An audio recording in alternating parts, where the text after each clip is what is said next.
Hey, all you creatures from cyberspace. Thanks for joining us on another episode of the GraveTalk podcast. My name is Mark. You can join with Garrett and John.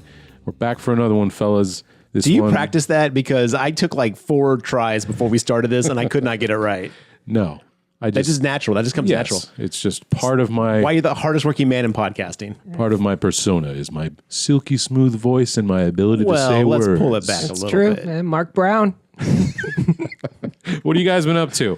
It's another Sunday. It's really fucking windy outside today. Dude, it's wild out there. I love windy weather. It's my favorite. Well, actually, great trends. I watched a movie called Everest. It's not a horror movie. It's about these people who climb Mount Everest. Very fucking windy up there, and I watch people get blown off a mountain. That sounds scary. Yeah, well, it was scary, but not a traditional horror film. Okay. What did I watch? I watched a lot of movies because I felt bad. I've been coming here Anything horror related? Yes. Okay. Every couple of weeks saying, I haven't seen shit. Well, if you need a minute, I was just going to say that go. the Evil Dead Rise trailer and Beau is Afraid trailers look fantastic. I can't wait for both Beau is of Afraid those. is the new Ari Aster film. Right. And you see let that? me tell Yes, you. I watched it when you sent it. Yeah. That trailer looks very interesting. I'm in. It's like Michelle Gondry meets Ari Aster. It reminded me of like Big Fish. Y'all ever see Big Fish? Yeah. Yeah. Tim Burton Like a flick. horror Big Fish. Yeah, it doesn't feel nearly as like, I'm going to use the phrase in air quotes, elevated horror like his other two movies, and a little more chaotic. Yeah. Beau, I guess he's going to have some sort of phobias is what I'm getting from it. I think his mom is immortal. I'm gonna spoil my guess. I think his mom's immortal. Okay. And he basically like has been trapped by her, and she's made him afraid to go out and do stuff. And like for some reason, I don't know what it is, but I think he gets kidnapped by these people. He gets hit and he gets kidnapped, and basically it's like how these people kind of like rock his world of what he knows with his mom, who might be a demon or might be something else. Okay. Interesting idea. I'm looking forward to it. Go watch that trailer if you haven't seen it, listeners. And then, of course, Evil Dead Rise. Evil Dead in an apartment building looks fucking crazy. Amazing. In an apartment building? Yeah. Okay. I mean, it is. They were on a dock too, so they do leave the apartment building. I think that's the origin. I think that's where it comes from. I think that's a flashback to where it comes from and how it gets to the apartment. Now, Okay. I don't know too much about this new one. I'm assuming it probably takes place in the same universe. I'd hope so. But it looks like we've got a new Necronomicon, I think this is an origin. an origin story. Because it says like the rise of the mother, you know, like, and it's like when it comes out of that person thing comes out of the water, and it's all like, you have no idea who I am. I think that might be. But it can't be the origin of the Necronomicon, because that thing... No, I'm millions saying of like years old or this whatever. demon or whatever. Oh, okay. I dig it. I don't know what it is, but awesome is what it looks like. So, I try not to get hyped, but I'm not going to lie, I'm pretty hyped. I don't even like the Evil Dead series, and this trailer looks fucking insane. I'm so on board. You like the remake, so you like the franchise. Yeah, I like this. Seems Well, I more like in the line remake. with that. I wouldn't say like the franchise, because that includes the first 3. Well, this one definitely feels more in line with the remake. Oh, yes. Which is good. I think like the first 3 were great, but they were all right. But you couldn't make them now. It wouldn't work. It would not work. They weren't for me, but this has, oh man, this looks It does scary. work. They did Ash vs. the Evil Dead, 3 seasons of it. It worked. Yeah, boom. So there. Take that, John. on television. Okay. On Sure. AMC, right? Like, come on. No, stars. Get it right. I was trying to help stars. Hey, look, if we didn't say Tubi, we're okay. You want to know why it got canceled? Because it was on Stars. Yeah, talk about tier 3. But no, it looks really good. Like, I'm actually stoked for it. It looks scary as hell. April. I think. Did I break you guys? I was It trying to got remember away. the release date. I think it comes out in April. So Okay. we'll be doing that one for sure. So we'll let you know what we think. Ooh, I need to find if we can get like advanced screenings. That'd be neat. I'm Yeah. gonna work on that. It's going to be a big old April Fool's. It's going to be a Hollywood, South get by at us. Southwest. Do you know anybody that can get us in? I actually probably do. Okay. I could probably work my angles on that. Massage that. What if I go see it and come back and be like, it's shit, and you guys are like, I wanted to see it. I wouldn't believe you. Yeah, it's like, no. Just kidding. Yeah. No, it looks terrifying. I'm really excited about that one. Yeah. Does anybody want to talk about how Walking Dead ended and they announced 3 more series? Jesus fucking Christ, go home. Okay. Walking Dead, you're drunk. For the 3rd time, I've tried to get through Walking Dead, and I get to the end of season 4, beginning of season 5, and I'm like, I don't care anymore, and I have to stop. I've never seen Negan on screen. Me either. I read the comics, but I've never been able to make it to the Negan saga because I'm just like, I can't do this anymore. Just find the clip where he bashes Glenn's face in. Whenever they got kicked out of the jail, that's that. Look, when they put him in Tekken 8, I was like, there we go. That's all I need. That's all you need. I know what he looks like now. So So yeah, they've wrapped up the original series. They're wrapping up Fear of Walking Dead. They're doing a Michonne and Is Rick Fear spinoff. tied to the real Walking Dead? It's a It's separate not time connected. frame. It's in the same universe though. Okay. Yeah, they're doing one where Michonne and Rick are doing something in the Walking Dead universe. So I guess And they survived the end of the series. Daryl goes to France. Love it. Love it. Okay. He wakes Wee up. wee. He wakes up in France, going, "Why am I here? Where's my What, they motorcycle?" put them in a box and ship them? yeah, I don't UPS like Yes, that's what FedEx or White past the zombies. That's how you travel in the future. Oh, wow. And then there was one other one, a Walking Dead spinoff starring Maggie and Negan called The Walking Dead Dead City. Maggie and Negan? Yes, Wait, so they become a couple or something? I guess. I Wasn't don't know. Maggie like hooked up with Glenn? Yeah. How does one go to dating the person who killed your husband? Well, it doesn't say here that they're together. It just says Maggie. Maybe a hostage hyphen situation? Negan. I don't know. But you're right. Yeah, he killed Glenn, who Brutally. was more or less her love of her life. So Yeah. They were married. They were husband and wife, bro. did they get married? I don't yeah. know. it was At one zombie point, marriage. yeah. I mean, is it legal? Who knows? So anyway, that's what we think of The Walking Dead. Fuck The Walking Dead. Go home. Well, speaking of good TV, because I'm not a big TV person, but I started watching that Cabinet of Curiosities. Mwah! Banger. That shit is rad. This solves our problem with so much horror. You know what'd be good if this was like a 45-minute short? Bam, they cracked the fucking code. These have been fantastic. I've yet to see one that I haven't like just dug. Yeah, they're all good. Yeah. The last one I saw was the Crispin Glover one. Great actors, great production value. The stories are very unique and interesting. Some of them have a lot of similarities at times, but also a billion references to H.P. Lovecraft. Yeah. Yeah, well, there's like 2 episodes that like are back to back too. They should have spaced those out some. Yes. That are basically just Lovecraft based on a episodes. Lovecraft story. And I Yeah. was like, okay, all right. The Alien Autopsy one was good. Oh, love that one. That was really Wait till you get to the one with the paintings. That's the one that. Well, that's the Crispin Glover. Oh, is that the That's Crispin? one I Okay, saw. okay. Yeah, the painting one was all right. I mean, really, it started off so strong. I think maybe the first one is my favorite. What was the first one? A storage room. Oh, and yeah, the storage locker. demon and all that. With that was the guy dope. who was in Scruggs or whatever on Netflix. The guy from Oh Brother. Yes. Yeah. Can't remember that guy's actor's name. That guy's cool. But they got a bunch of rad actors in this too. I really like the one with the replacement body thing. The goop. Oh, with the wannabe stuff. Yeah. Yeah, that was a good, too. great episode. Loved that. Yeah, I hope it gets another season. It was very well done. Same, but it's Netflix, so because everyone likes it, they will cancel it and order 17 more Wednesday series. Hey, I hear Wednesday's pretty banger. I'm sure it is, but come on, give us a variety. It was good, but yeah.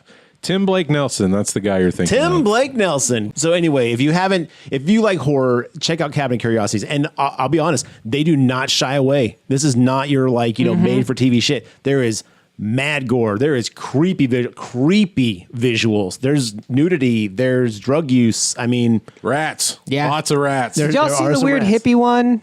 Yeah. Yeah, that one was my least favorite. that was my least favorite as well. I don't know if I but saw that one yet. you're not there yet. I think it's in the maybe the second to last episode. Yeah. Anyway, I won't spoil it, but Anyway, Cabinet of Curiosities. Check that shit out. Shout out to Guillermo del Toro for helping make that a possibility.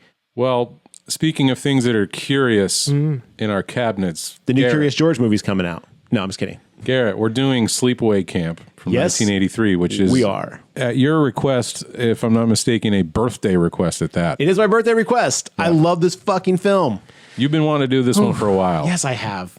And John just keeps giving me the eat shit eye every time. I'm gonna find some real shitty early 2000s movie. And No, we've been doing them. We've been doing we them. haven't done a single shitty early 2000s movie. Hey, we're going to do Sick. Wait till I make you do House of Wax, all right? Oh boy, the remake. Hell yeah. Okay. Paris Hilton? Serially Insane Clown Killer. Yeah, Sick is coming, y'all. Paris Hilton. Yeah, it was in House of Wax. Oh. She dies, and that was like the big marketing thing because this was like the peak of her fame when it came out. Oh, I forgot she was famous. Yeah, get back to your early 2000s. She was No, in I'm The good. Simple I think I'm gonna Life pass. and- Well, anyway, Sleepaway Camp. Can we please talk about this movie finally after 5 years of doing this podcast? what is it about this one, Garrett? Out of all of the 80s films that we could possibly watch and have done, that this makes your number one pick, I'm assuming. Well, before, ladies and gentlemen, get yourself something to eat, make a drink, sit down, enjoy yourself, really soak this episode in because we are about to get into peak 80s horror. Are we? Yes. It's got everything. It's got campy bad acting. It's got a basic camp plot. It's got some pretty gruesome kills. Not like, Of the two that you see on camera, I there's suppose. some pretty rowdy kills in this one. There is short shorts galore. There was a cloth shortage in the 80s. Everyone's wearing the shortest shorts possible and half shirts. You know how like so many people complain about all the female nudity and sexualization of them in movies? Well, this is the opposite of that. It's all dudes. This in has the shortest. batch on batch on batch. I was- Ladies, this is a little something for you. Right. Yeah, I was shocked. Not a single pair of boobs, and almost you got close, but I was like, "Wow, way to go, '80s, man!" Like whoever made this film. Way to go, 80s. You decade, you. But then I saw the shirt that the counselor was wearing, Giorgio, Gary, whatever the fuck his name was. That goes right below his nipples. That's all it covers. It covers from his collarbone to his nipples. Yeah, so like you That's can it. breathe. You know, did not need some to people cut breathe. sleeves off, some people cut the bottom halves of the shirt off. It's a choice. Get to the belly button at least. They're called crop tops. That's the official term of that kind of shirt. And apparently, unbeknownst to us, it was okay for dudes to wear it. I don't know if it was Look, okay. It was a thing. Let's make a compromise. Ladies, if y'all let low-rise jeans come back in style for you, we will start rocking the crop tops for men. Look, There's I absolutely nothing anybody wants to see Yeah. more than my hairy beer gut hanging out from the Yes. fucking crop top. I promise I will not wear a crop top. That's my guarantee. That's the GraveTalk guarantee. We are not going to bring back That's the our crop first top. TikTok videos, us in crop tops. Oh boy. Anyway, I'd sooner wear fucking Daisy Duke shorts like these dudes than a fucking crop top. Yeah.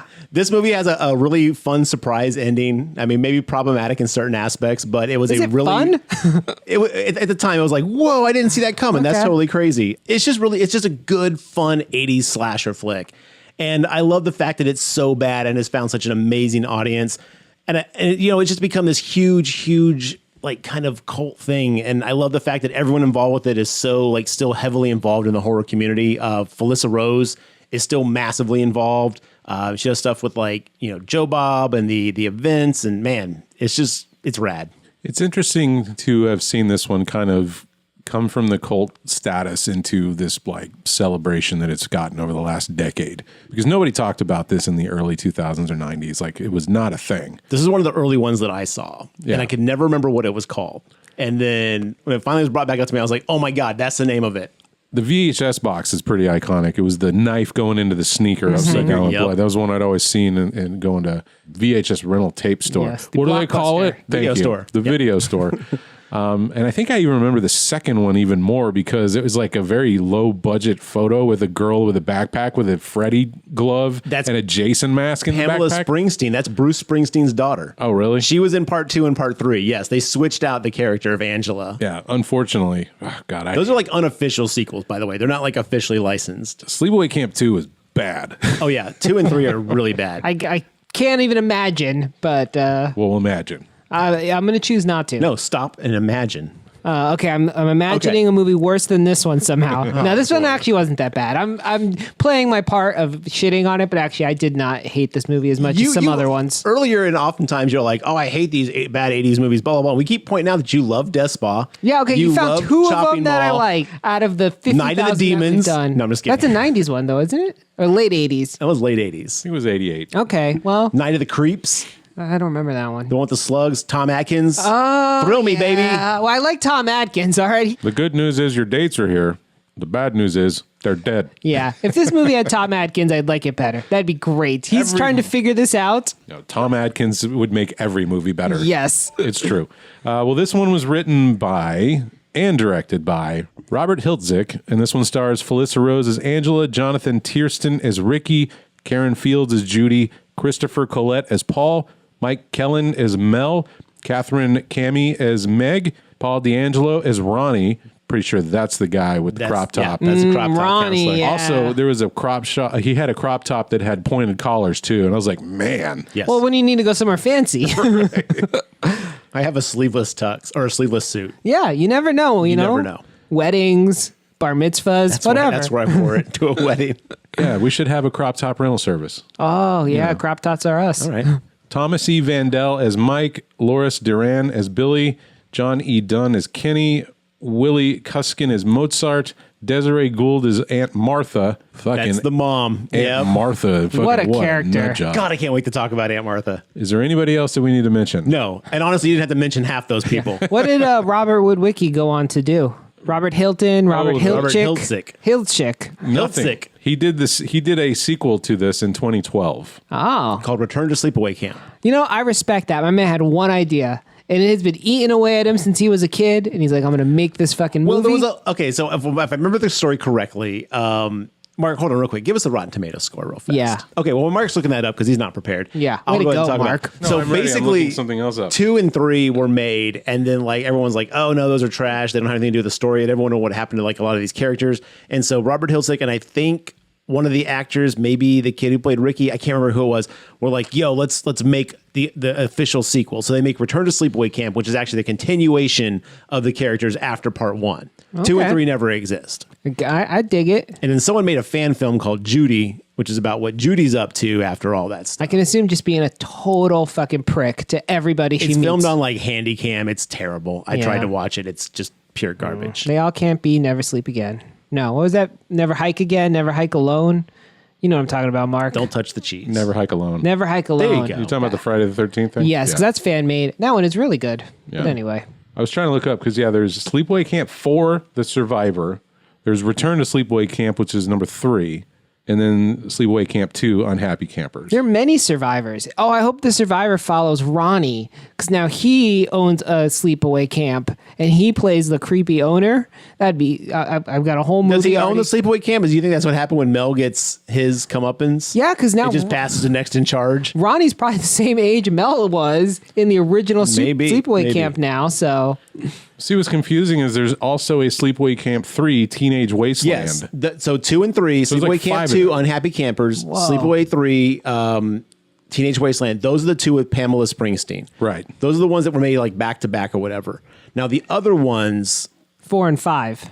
I don't know about 4. I don't don't remember that one Okay. at all. 4 is called The Survivor, directed by Jim Markovic. Yeah, that's an unofficial BS thing. Oh, So okay. it's Sleepaway Camp by Robert Hiltzik. Yeah. Return to Sleepaway Camp by Robert Hiltzik. And everything else is just unofficial BS. Okay. Some has the same characters, like Angela is the lead character in 2 and 3, Unhappy Campers and Teenage Wasteland. But again, completely, it kind of like loses connected, but it's not. I would not know there was such a sleepaway camp extended universe. Different continuities and We could put this on Worst in Show. It's got enough. oh, that's true. Except it's not all part of a real franchise, so I don't think we can count that. Yeah, it's not. They're not all in Sleepaway Camp 616. Some of these are different. You bring 616 into this, sir. Anyway, so Sleepaway Camp. Rotten Tomato score. Mark, take us home. John, you want to take a stab? Yes, audience score like 75%. Critic score, I think I said 12%, so I'm going to stick with that. Wrong on both counts. 81% with the critics. Yeah. Whoa! Yeah. And a 60% with the audience. I'm guessing the critic score is Don't even guess. bolstered Just accept reality. by late reviews that have like retrospective reviews. Just accept reality, sir. It is out of 27 critical Yeah. reviews, so who knows? 10,000 plus on the audience side of things, so quite a few people. I assumed the audience would like it, so I guess I aimed a little high there, but I knew it would be high. This one's shot on a $350,000 budget and brought in $11 million. Whoa. So not bad. Success. Good job for you. Felissa Rose was paid $5,000 for this role, evidently. Well, that's something. I don't know if that was good or bad back then. yeah, it's but 1983 money, so that's like, I don't know, 700,000-800,000 now. She wasn't old enough to see the movie when it came out. I was going to say, was she like 13? Yeah, I think that's what she was. Wow. Or something like that. Yeah. So she's one of the actors or the actresses that was cast young, and she was too young to see the movie when it came out. I'm sure she saw it, but she couldn't go to the theater and see it legally. Well, here's what the back of the Betamax has to say about Sleepaway Camp. Thrill me. It does not say that. Hello, mother. Hello, father. Here I am at Camp Granada. Camp is very... This box is different. This one is written like a handwritten note. At the top it says, the camp's activity for today, ... murder. I would not go to that camp if that was the activity. Definitely not. I would choose not to participate. Dear Mom and Dad, you've got to get me out of here right away. There's a crazed killer on the loose and kids are being scared to death, and a girl was brutally stabbed while taking a shower, and nobody is doing anything about it. Your peaceful, perfect place to meet girls has become a slaughtering ground for a bloodthirsty, murdering monster. Wait a minute. I think I can hear someone coming up from blood-stained line drawn off the paper. Okay, all I heard through that whole thing is that, like, the hello, Mutta. I thought, hello, yes. Fada. I thought that's same You can actually thing. play that in the background of your thing. That's All right, maybe I man. will. When also you go, you got to cut in from Monty Python, where they're like, If he was dying, he wouldn't bother to carve arg. He'd just say it. So That's pretty good, actually. I kind of like that. now I have a secondary box I want to read to you because this was the re-release from Anchor Bay in the 2000s. okay. Because one of our favorite phrases makes an appearance. Oh man, unimaginable horror. Nope. Okay, I'll I'm just gonna wait. I'm not even gonna guess. I'm gonna enjoy it. I'm gonna let it wash over me. Okay.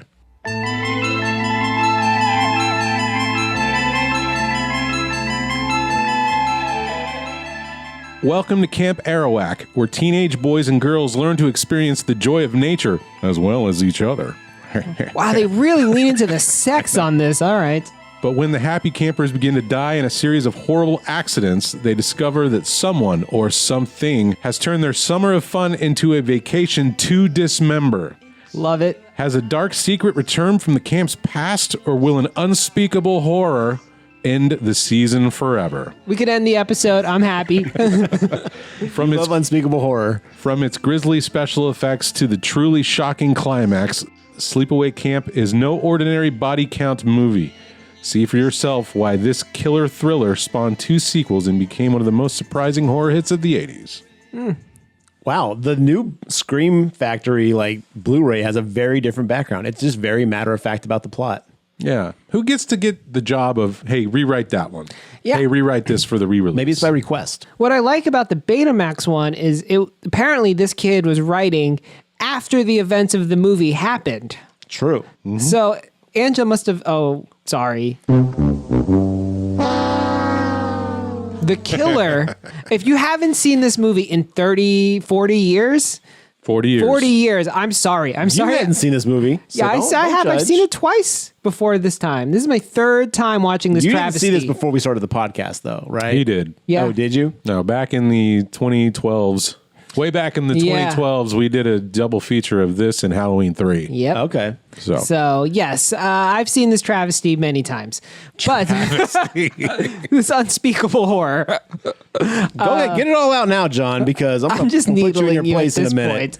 I don't. You know what? I already forgot where I was going with. Oh, right. Of course you did. Angela somehow escaped and then continued killing at the end of the movie. So that's So great we've to know. just resigned to basically spoiling the whole plot line. It's a here. 40-year-old movie, y'all. I'm not holding We haven't even back. got into the first part of the script, and this is what we're going to do. Okay. Is there anything on that Blu-ray you wanted to bring up? No, not really. It literally just takes a very different approach. It's all like, like when such and such happens, they go, so-and-so lives with Aunt Martha. Aunt Martha sends them to camp. And then some crazy shit happens. Like, it's very much just like it's interesting because they like really went like pomp and circumstance on the other one. And this one's more just kind of like your standard generic, like little hints of things, but not giving away too much.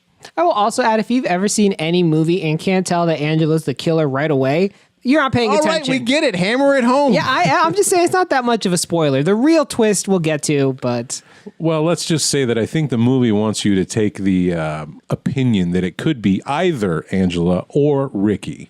yeah, The don't movie think starts leading it's- pretty heavily halfway through that it's Ricky. Yeah. too heavily to make me think like, oh, there's no way. And then, no, we'll get there, but poor Ricky.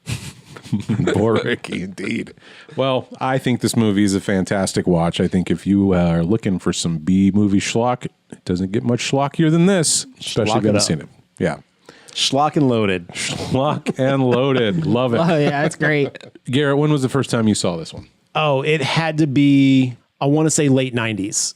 I definitely was like, coming out of the teenage years. Again, I still wasn't watching horror movies at the time. So you saw it before Y2K. Yes, I saw it before Y2K. Okay. That's how I live my life. That's what scared me. That's what scared me about Y2K when I saw this film. I was like, oh no, this is real. Everything that became before Y2K and then after. That's how I segment my life. I saw this movie. I was like, wow, that was insane, and could not remember what it was. And then it was years later it would come up in conversation. I'd be like, oh, I know what movie you're talking about. And I could not remember what it was, or I'd forget the title of it. And then I think it was when How Did This Get Made did their episode and like really dove into it. I was like, holy shit, that's that movie. And I remember like really sitting down and like tracking it down and like getting a copy, and man, that was awesome.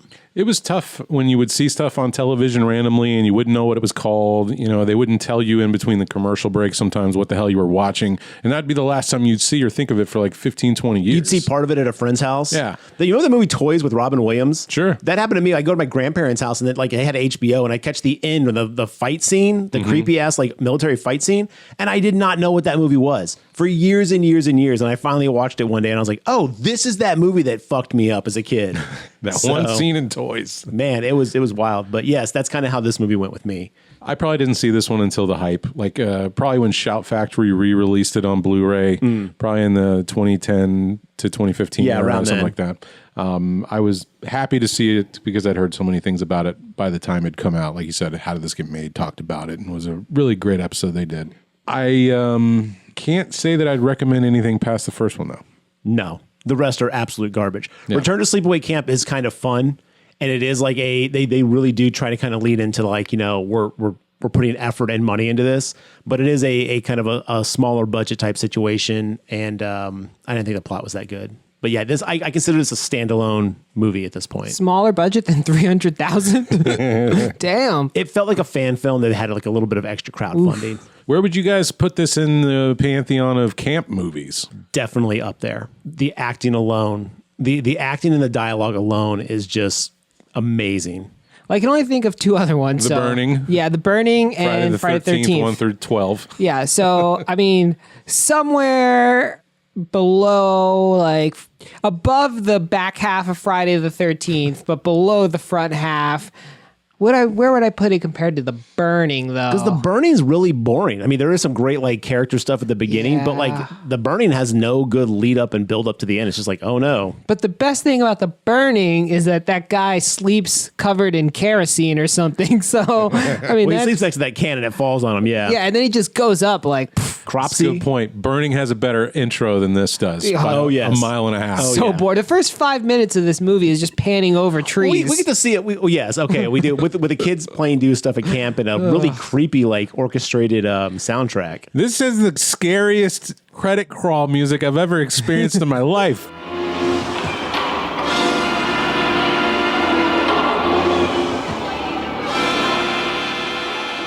Man, my heart was palpitating. I was like, what's going to happen? Oh, no, it's starring him. It's More so trees. intense. It's Who so edited this? intense. Oh, I'm spooked. Also featuring, whew, But you're right. It's like just serene backdrops of a Yes. lake and nice forested trees and mountains. Like, dun it, dun it, dun it, dun it, dun. And you're like, oh my God. Well, before that, we also get the dedication to his mom. a doer. We'd like to dedicate this episode to all of our moms who may or may not have been doers. You want to say anything about your mom? She's a doer. Yeah. Is that it?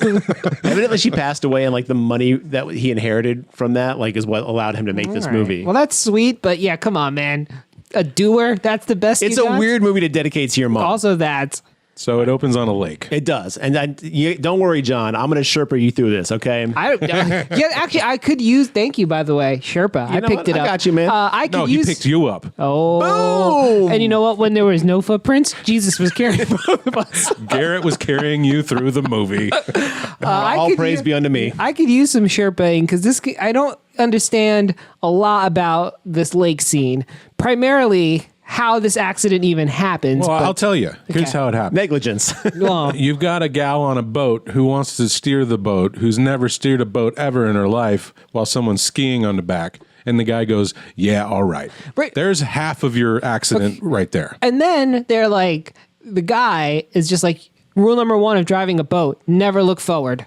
At all times, you want to look behind you. That's the critical part of driving. So there's a boat of campers, and they're water skiing, and they're going through the lake. And then there's another boat, a little schooner type thing, a little skim type thing, with a father and 2 kids. And at some point, the kids decide to walk up and push the dad overboard, which tips the whole boat over. Which, I'm sorry, if your boat can be tipped over that easily, you got to reevaluate what kind of boat you've got. Got a real buoyancy problem. Well, no, I mean, that's fair. That's what's going to happen if everyone goes to one side of the boat. The real question is, why did everyone decide to walk to the front of this boat? Because they're kids. They're stupid. Yeah, I guess also these kids had the strongest New York accent that I've ever heard. Jersey. Forget about it. I was like, wow, these kids are like straight out of the mud of New Jersey. You know That's what's where they funny spawned is from. one of the kids, I don't remember what actor is in this movie, is the older brother of Mike the Situation from Jersey Shore. Clearly. And yeah, I don't know what actor it is, but like someone in this movie is the older brother of Mike the Situation. Dude, did somebody tell these kids they're in Goodfellas? What's happening right now? Hey, Dad, forget about it. Yeah. Like, whoa.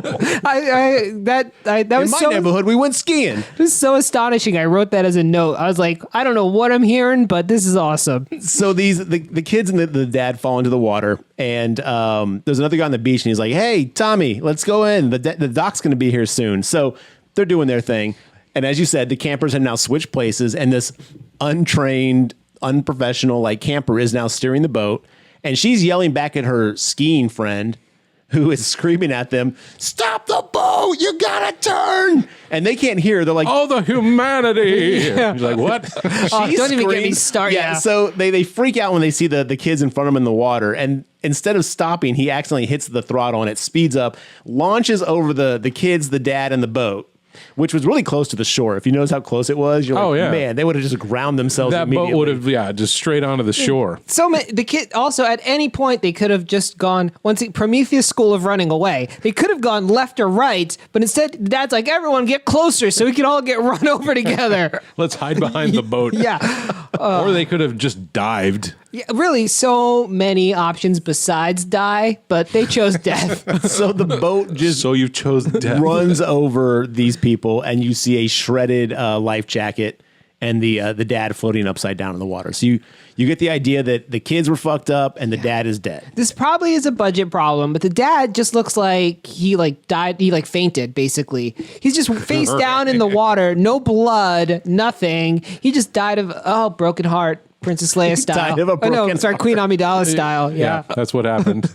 Well, this is the point, though, when the girl who was water skiing is all like, "Somebody do something." She's like witnessing Auschwitz happening. She is minutes. freaking the fuck out. It's incredible. Goes on for it's just the camera fixates on her face. And they're like, Somebody help her! Oh my God! It's like, wow.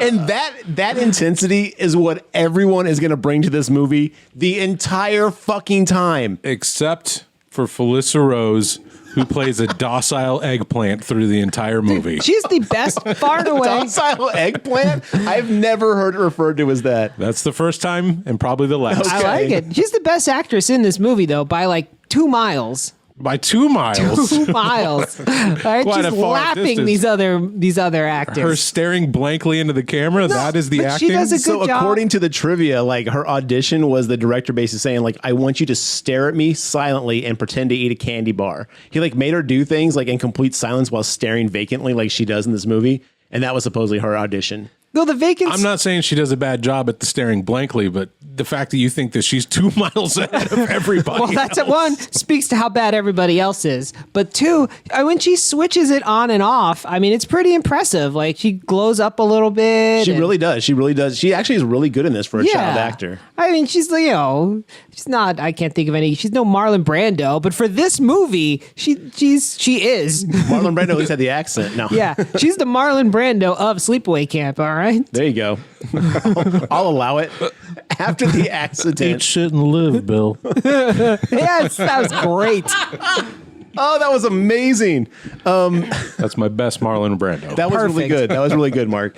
So we cut to the scene where basically Aunt Martha, who we also know as Mom, Ricky, Angela. In my opinion, this lady's acting 2 miles ahead of everybody else because she's on another fucking plane. She is fucking bananas. Did they pull her off of like a chocolate bar commercial? They're like, okay, come on over here real quick. She escaped from an insane asylum. Yeah. No, that She won't should not do. have custody of kids is all I'm saying. Look what I did. I packed you and your cousin some goodies for the ride up to camp. Wasn't that nice of me? Any chips? Why, of course. I believe there's a whole bag. Whoa. She ties a fucking string to her finger. That's my favorite part. She's like, I'm forgetting something. I tied a string around my finger to remember. And then she like loses her mind and stares at it. And the kids are like, also, she's a fucking doctor. Bro, would you ever take advice from this woman if you had her as a doctor? I would go every month because I want to see what performance is coming out of her next. Imagine you're in the ER and she's like, broken ribs. No, that won't do at all. Like, I'd be something like, fucking tell me something I don't know, lady. Like, we have to go in. I tied a string around my finger to remember what was next. I wonder what it was. Oh, yes, the scalpel. That's what I forgot. yeah, she's the surgeon leaving shit inside you, getting the wrong leg amputated. Like, no, She's thank playing you. Operation next to you, like practicing. Yeah, so basically she gives them their physicals. She's like, don't tell anybody how you got them. And it's like, okay. And Ricky is just like, Well, did we say that's that our mom. we've fast forwarded since the Yes. boat It's accident? 8 years now, right? I think so. the kids are a little bit older. Yeah. And one of them is living with because on the boat there's a girl and a boy. Okay, Right. there's a girl and a boy, and at this point we're led to believe that the boy died. Okay, because the girl is now living with their cousin Ricky and his mom. God, how fucked up is Ricky though to live with that forever? He seems normal. Because Yeah. she says later on, she's like, well, when your father left, blah, blah, I'm like, because of the accident? Because we later find out that the father was in a gay relationship with the dude on the boat, the other father of the kids. Right. So the question I'm going to ask you later on is like, what turned our killer into the killer? Like, what are we supposed to take away? When I said problematic, this movie has problems as far as like its messaging. This is one of those things, and we'll definitely get into it. But I think this is one of those things that like very much Buffalo Bill 80s logic of like, you know, if you're this or you have these issues or you deal with this stuff, you're fucked up. Because if you case study Angela and Ricky, one of them is normal. Ricky should be fucked up. Right. Ricky should be the one that's like going nuts. Yes, because that mother is fucking bananas. No, but Ricky's awesome. He's protective of his cousin. He's like team family. That's my fucking kid sister. You blah, blah, blah. Like, God, I love Ricky. Ricky is it for me in this movie. He went steady with Judy last year. He did. And have you seen Judy? Yeah. Whoa, John. Supposedly. Have you seen Judy's tits? Yeah, supposedly she's And very that's from the attractive. movie. That's not me being super gross. That's like how the movie portrays this out. That's how Paul introduces us to the camp and Judy. Okay, Yeah. let's get to the camp. So Let's. we have this whole moment, and Ricky is just dismissive of his mother, like, oh, well, what are you going to do? And Angela, even at this point, is just quiet and mute. As you said, a docile eggplant, which I was like, wow, she was messed up even before like dealing with this stuff at camp. So they go to camp, and we cut to these buses showing up and the kids piling off the buses, and it is pure chaos. Oh, it's mayhem. It's bedlam. It's just screaming in both directions. Kids screaming as the owner, Mel, screams back at him, and I'm just like, what is happening right now? There's no order at this camp at all. It made me realize, I was like, you know what this movie does? It makes you realize that being a camp counselor probably sucks. It's probably a terrible job. Because You would think, but then Mel, the camp counselor who looks like a fucking little bit younger George Burns, who's He owns decided the to camp. invest in the camp. I know, but I'm saying like he's sitting there, he's like, yo, you kids, welcome. He's like so worried he's going to be ruined. He really likes this. that's fair. And I will say, as far as adults in 80s movies go, this is as close to competent adulting as we see. Are you sure? Well, No, I think some of the because- counselors are more competent. Over in left field, we have the entire kitchen staff now just Whoa. drooling and salivating over children. James Earl Jones' father talking with Artie. I can't remember the I actor's should be name. clear, Mel. Just Mel. Okay, thank you. Yes, you're right. The kitchen staff, as Garrett will get to, problematic to say the criminally problematic. It's just bananas what they put on film in regards to this thing, and this is just like the real what the fuck of the movie for me. Is because as these kids are all running to their bunks, we're introduced to Artie, the cook, who's just like rubbing his hands together, and he's like, He's sucking on a piece of string, which is weird too. He goes, look at these fresh crop of chickens. Back where I come from, we call them baldies. James Earl Jones' dad would be like, oh, Artie, they're so young, they wouldn't even know what you're talking about. And then he's all like, doesn't matter. And I'm like, yo, like out the gate. He Ain't goes no hard. such thing as being too young, Artie says. You're just too old. That's Yeah. what he says to James Earl Just Jones' too old. dad. You can say that it's legitimately James Earl Jones' dad. Yes, Yes. Is that correct? Yes, it is legitimately his And dad. he laughs it off. Yeah. And so does the rest of the cooking staff. Like, oh, Artie, you kidder. Oh, Artie, you pedophile. Not even 3 minutes later, he's already got someone cornered in the fucking walk-in Yep, cooler. it's Angela. Yeah. Yeah. And then he walks out fixing his after school. Well, we'll talk about that. We'll talk about that. Yes. And they're just like, oh, But that's so Artie. The kids have just decided it's like, Lord of the Flies here. And the adults are just like, what are you going to do? And they're already planning on fucking these kids. Mel's trying to like figure out what he's going to do. The camp counselors are like, you over there. And they're not listening. And then at this point, Angela and Ricky get off the bus and they're like, oh, hey, this is where the boys' camp is. This is where the girls' bunks are. And that's when Paul runs up and he's like, hey, Ricky, how's it been? Have you seen Judy? Wah, wah, wah, va, va, voom. And wah, wah, wah. Yeah. Paul is a kid, but he also lived in the 40s. It's very weird. Yeah. And then Ricky goes to Angela. He's like, oh, Judy is the girl I went steady with last year. I'll introduce you. You guys are probably be in the same bunk. And then he sees Judy. And he goes, hey, Judy. Judy's talking to, and Judy's what, maybe 15, maybe tops. 16 at this point. She's talking to 23 to 24-year-old camp counselors, and they are flirting hard. Now, as two people that went to camp, because I never did, did you go to camp to fuck? No. Is that where you went to lose your virginity? No, in fact, the camp that I went to was very segregated, boys and girls sections across the campus. We didn't intermingle. Yeah. The only sleepaway camp I ever went to was a Catholic one, so there was no fucking. If you watch, I imagine a lot of fucked up shit that happens in Catholic camp. Well, though. I wasn't aware of any of that fucked up shit, and there was no, as far as I was aware of, no fucks happened. There was a lot of Arties, not a lot of Pauls. Yes, exactly. if you watch more competent camp films, such as Heavyweights, you'll see that it is boy and girl segregated, and they might have a dance later. But I see your heavyweights and salute your shorts. They were always intermingling. I do miss we're going to creep across the lake to the girls' camp. Remember that? That was Yeah. a big thing in the 80s. Right. Okay, well, it looks like there's no rules. It's Yes. just whatever you want. It's pure goddamn chaos. So Judy basically blows Ricky off. He's like, hey, how's it going? And she kind of just goes, huh.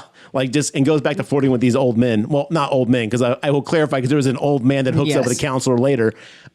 She goes back to flirting, and then he goes, what a bitch. And it's like, well, again, this is what we first see Ricky go from 0 to 100 instantly. And that is his entire speed. Ricky has no middle ground. That's everyone's speed in this movie. Yes, But true. look, in Ricky's defense, Judy is a bitch. Oh, yeah. Oh, yeah. 100%. Judy learns a valuable lesson this summer. In One that, she'll never recover from. well, besides that one, that looks only going to take Besides that one. looks only going to take you so far, because many people are like, you know what, Judy, never mind. I think I've had enough of you and your just constant parade of terrible, mean insults. I kind of want to see what Judy was like the year before. Was she a nice person? Hard and to then she believe. grew some tits and became the biggest queen bee of the fucking camp? No, I think if you're like that, you are always, it's right under the surface. I don't know. I mean, who knows? The point is Judy is acting very stuck up. Yeah, she's real Regina Has George. she reached bitch status? I don't know. I don't want to judge in that aspect, but she has become really stuck up. She's too good for Ricky. So anyway, they all go to their camps. She wishes she was good enough for Ricky, Ooh, okay? Damn. You think this is all an insecurity thing. Okay, got it. Look, they're all kids. They're all insecure. When you're 14 years old or however old, these kids are like anywhere between 13 and 16 tops. They're just little bundles of insecurity, so. Fair. Yeah. So at this point, they go getting settled in their bunks and stuff like that. And then we cut to the mess hall, where they're doing their little like sound off for each like bunk, and they have their own dumb little phrases and stuff like that. And Angela's just not eating. And I don't remember at this point if it's who starts picking with them, but when the counselor comes over and is like, "Hey, what's the matter, Angela? You not hungry?" Ronnie comes over. Yeah. And they're like, he hasn't eaten in 3 days, so we must have fast forwarded 3 days. Yeah, it must. Yeah, it's a jump or something like Yeah, that. it doesn't matter though. And he's like, oh, it's all right, Angela. I'll take you back to the mess hall. Yeah. And we'll get you something else that you'll like to eat. And that's when we go back into the kitchen. Artie takes Angela back into the cooler. And he doesn't even immediately- wait. Hold on. He doesn't even wait to get to the cooler before he's a fucking creep. He's like, Oh yeah, he "Let's-" leans down into her face. He's like, let's go to the walk-in. There's always something good to eat in the you walk-in. never know what you're gonna find in Yeah. the walk-in. It's like, oh, bro, Oh, just, ugh. this is day 2 of camp, maybe. Dude, but what's it, 0 to 100? Everyone is a hair trigger away from just doing some fucked up shit in this movie. How long has Camp Arawak been open? And how many sexual harassment and rape lawsuits does this thing go through? it doesn't matter because Mel's gonna brush it all off. Mel like mind wipes the cop like a Jedi later on. He's like, incredible. The kid drowned. He's like, I don't know about that. He's like, he drowned, and you're just like, God damn, dude. It was an accident. Oh, the Yeah. humanity. It's like, I remember this kid being a strong swimmer. He's like, you remember nothing. Yeah, pretty much hand wave. Yeah. But you know what I'm saying? Like, Artie has probably abused multiple kids at this point. He's the head chef of for how long at this camp? Yeah, unfortunately- this is like day 3 of the camp. Artie deserves everything he got in this Yes. movie. So let's get to that. So he goes back into but the to your walk-in. point, Mark, unfortunately, these things can go on for a long time. Sorry to bring it down, but Yeah, let's not get too far into that aspect of it. All right, let's keep this, family friendly. somewhat Family friendly horror podcast. Let's keep it in a positive note here. So anyway, Artie goes back in the freezer and then immediately says okay, cool, here you go. Just starts undoing his pants. No lead up, no nothing. And out of nowhere, Ricky walks in and he's like, hey, what the fuck are you doing? Because again, 0 to 100 for Ricky. Fair point in this aspect. In this case, because he's Yeah. unbuckled his pants. I get Artie it. grabs him, slams him. He's like, you didn't see nothing. Do you hear me? You didn't see nothing. So Ricky and Angela run out. Artie comes out. Mel has walked in at this point. The owner of the camp has walked in. Artie in the walks kitchen. out, buckling his belt after seeing 2 kids run past. At this point, launch an investigation. Done. Mel, you don't need this kind of drama in your Mel's life. just like, oh, that rascally Artie. Well, he knows because he's Yeah, like, how what could was you going not? on? And he was like, nothing at all. And Artie is pissed. Artie's pissed he didn't get to rape. And I was like, dude, you got to calm down, man. And let's be honest, dude, Mel is just as gross as him. Yeah, well, yeah. Because Mel kind of knows. He's like, sure, that's what it was. And you're like, oh, Mel, come on, dude. Get you it can together, find Mel. staff, man. So that happens. Now we see Ben and Artie, and they're cooking a pot of corn. And this pot is 4 feet tall on top of a waist-high burner. Very unsafe. There's no OSHA. They have to get a fucking step ladder or a chair just to get to the top of the pot. Yeah. How do you get the corn out? You don't. you You don't. You make it just to let it die on the vine. You didn't see the giant ladle that they had. Yeah, 1 by 1, I guess. It's ridiculous. But I was like, look at this person-sized pot. How convenient. Yes, and so he's out of salt, so he gets pissed off and throws the salt. And he's like, "God damn it!" Throws Yeah, the salt it's down, ridiculous. goes and gets more salt, gets the chair, gets up on top of it, and he opens up the top of the thing. And he goes like, "Are you boiling?" At it, girl. Now I gotta ask you: do you guys talk to your food when you cook it? No. Do you go like, "Ah, there you are, you sweet carrots. How you looking?" That's a good sizzle skillet. I Good already girl. know I'm a better cook than Artie because I can tell when a salt container is empty just by picking it up. I don't have to climb up and then shake it and go, oh, it's empty, and then get mad. I could just lift it and go, this feels empty. This isn't right. Yeah. Well, look, he's only a part-time cook, full-time offender. Yeah, Okay. full-time moron as well. So two jobs with this guy. So our incognito killer comes in, and this is all kind of shadow and just hands, so we don't know who it is at this point. It's POV cam. Yes. yeah, Monster Cam, man. Right. So Killer anytime, cam. Killer Killer cam. Cam. much in the way of Friday the 13th, the original. It was all shot that way too. Less heavy breathing, though. True. Thank goodness. So the killer grabs the chair that Artie's on and threatens to pull it out from him. He's like, oh, kid, don't you do it. You son of a bitch, don't you do it. Again, just goes to fuck it. Why not? When I get down from here to the moon, and you're like, you're going to be dead, man. What are you talking about? First, he's like, oh, I'll get you ice cream. And he's like, fuck ice cream. When I get down here, you're dead. Yeah. Dude, wrong negotiation tactics. He's not good at this. So they pull the chair. Artie falls off the chair, pulls down the entire pot of boiling water onto himself. And this is our first kill of the movie, and it is gruesome. Yeah. Artie is blistering and bubbling, and his hands are up, and he's screaming the whole time. It's so campy and stupid, but it's very horrific looking. He screams for 3 minutes. It feels like just.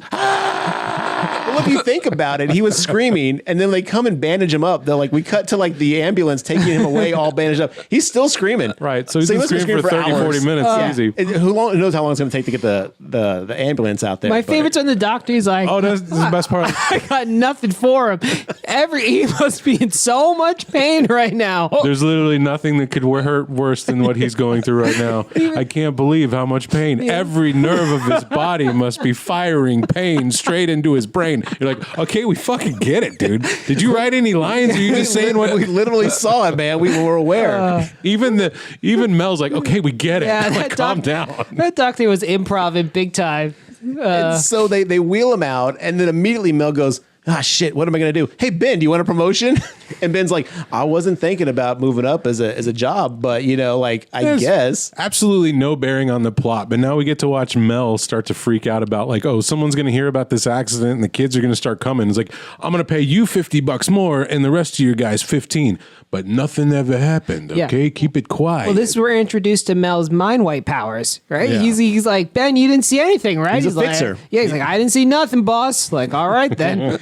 Yeah. So he hushes this one up, and as far as we know, Artie just left. In excruciating pain. I wonder if he screamed in the ambulance the whole way. Even after he's fully healed, he's still just screaming. Then he went to go be a janitor at another camp and was set on fire. It was I hope so. ridiculous. Oh, boy. So now we cut to the bunks where the boys are hanging out, and it's like they're going to play a trick on this one kid. And I don't know if it's Mozart or if it's Paul. It's Mozart. Okay, Mozart. And they're like, yeah. put a blindfold on. They're like, okay, we're going to hypnotize you, and you're not going to be able to sit up. The weight of us hypnotizing is going to be so much, you're not going to be able to sit up.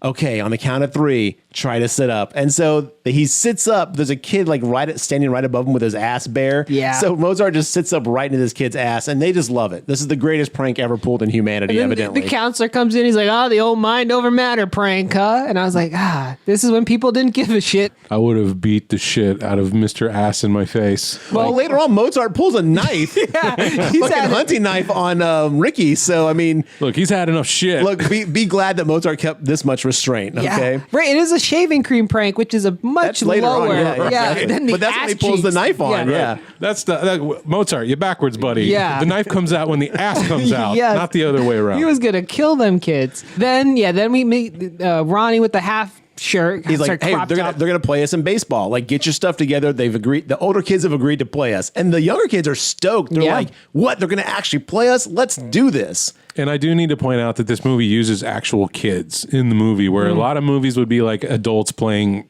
17-year-olds. Yeah.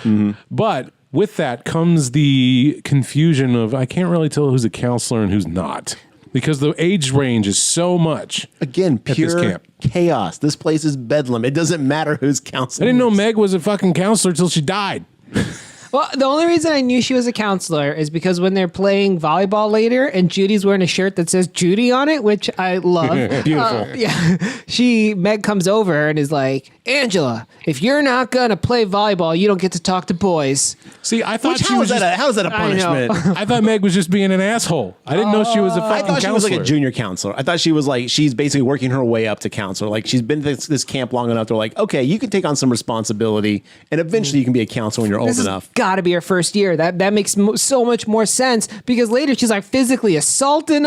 And Right. This is year 1. Oh, yes. If you're going to make a camp movie, future directors, writers out there, if you're listening to this, do this for me.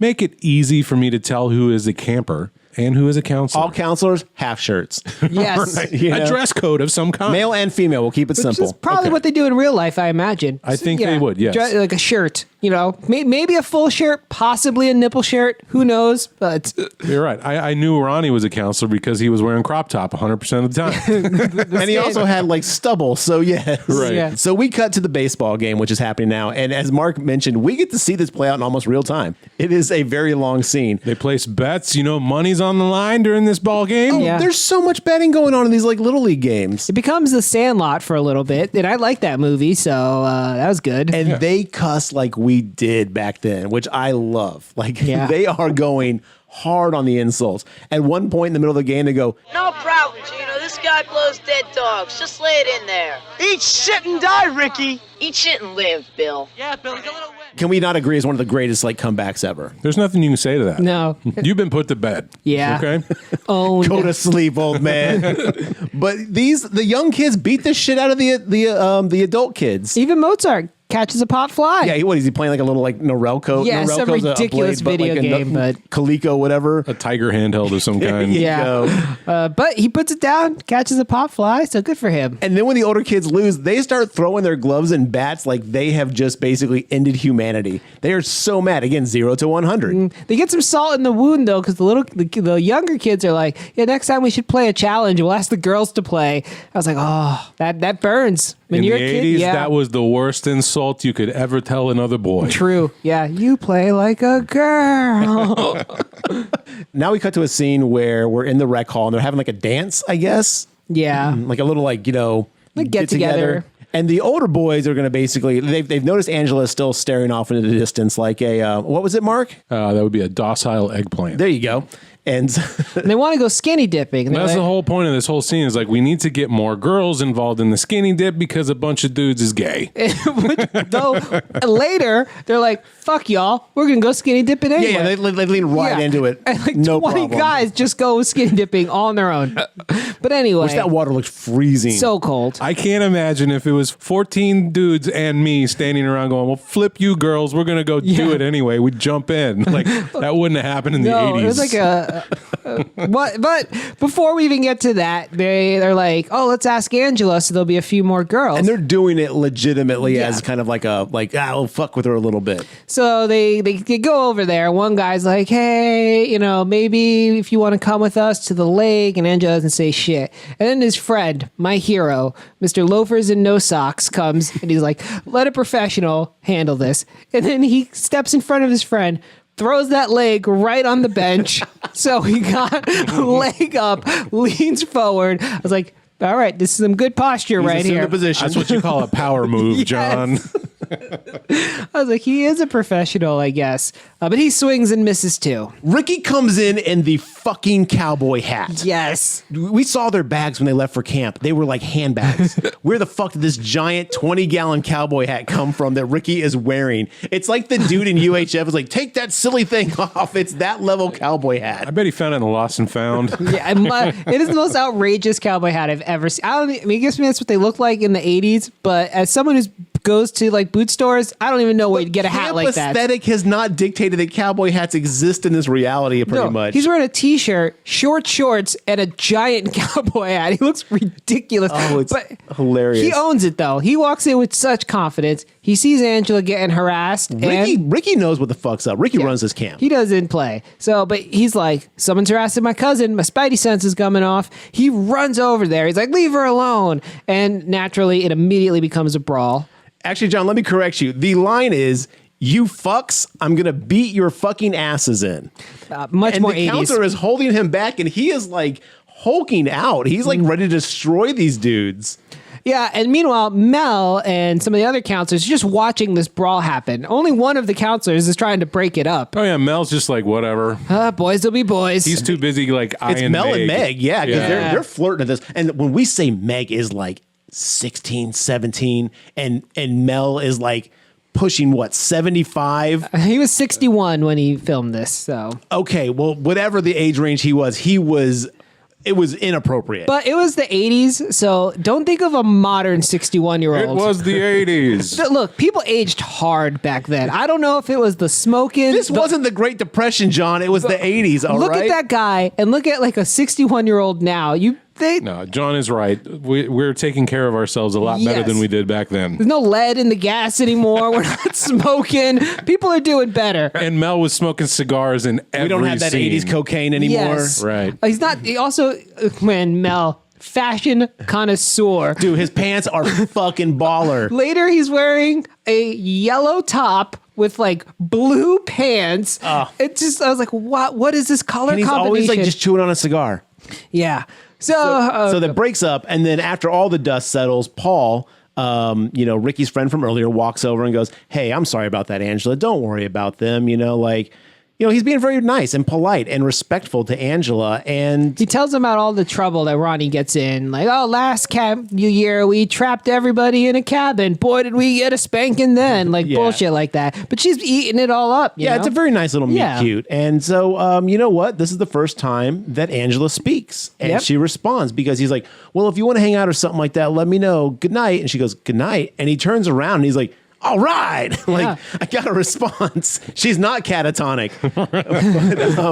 but like, it's like the miracle worker, you know? Right. And I think Judy spots them talking, and she's like, she does. we can't She is- have this. She is Like, pissed. Now, yeah. I don't understand this. Now, I don't know why Judy hates Angela so much. Well, I think this is just jealousy.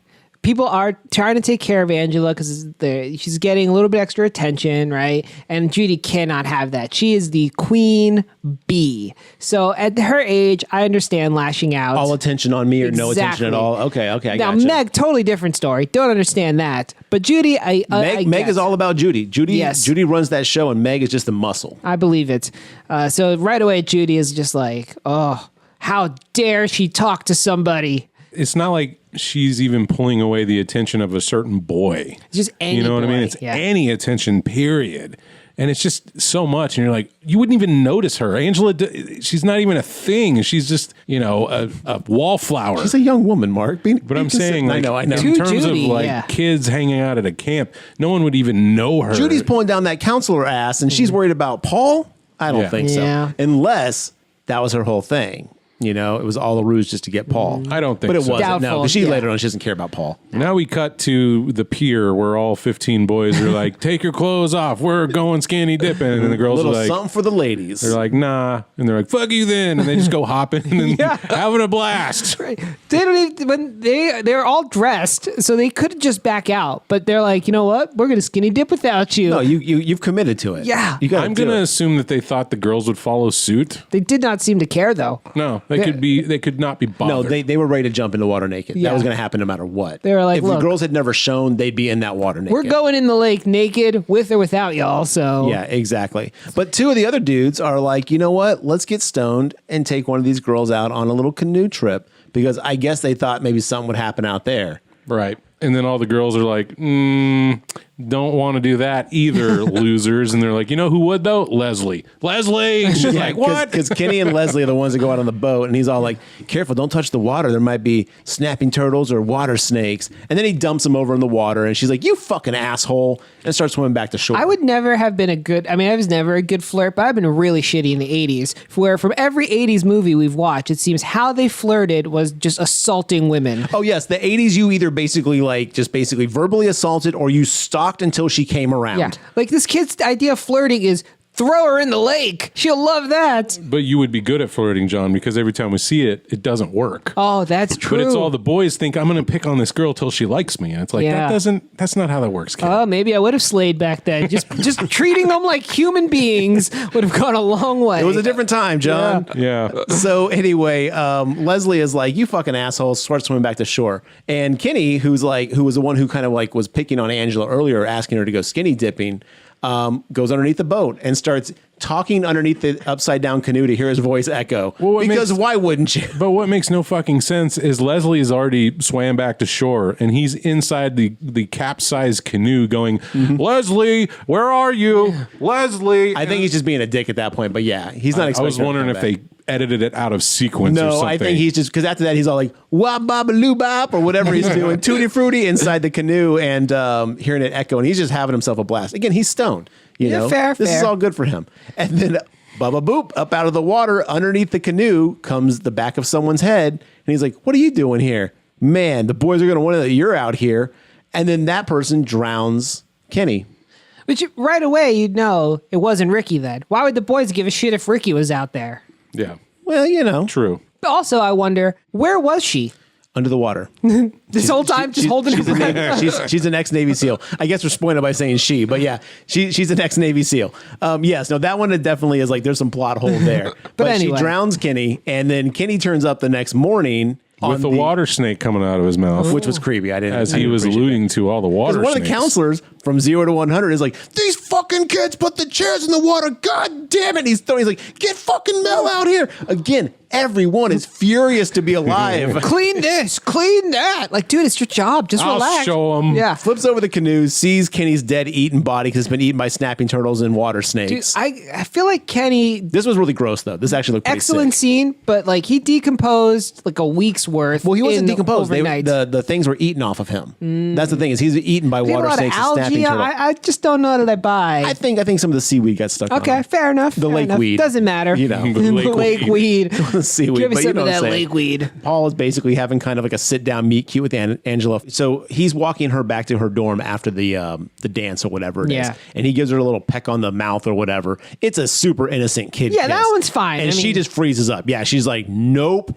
And so he does get real like, Yeah. I need more. Then he makes her kiss him again before she can leave. Well, he didn't really make her. He kind of is like, can I get another one? And leans in. He really She didn't leans really on her say about no. it. So again, Fair enough. If It's- we're going off cues, and granted, be more observant, Paul. But I mean, if we're going off cues, she wasn't like pushing him back and like, no, dude, that Fair. ain't happening. Fair. So he's gonna see how far he could go with this, and then after that, she's like, I gotta go. Deuces, son.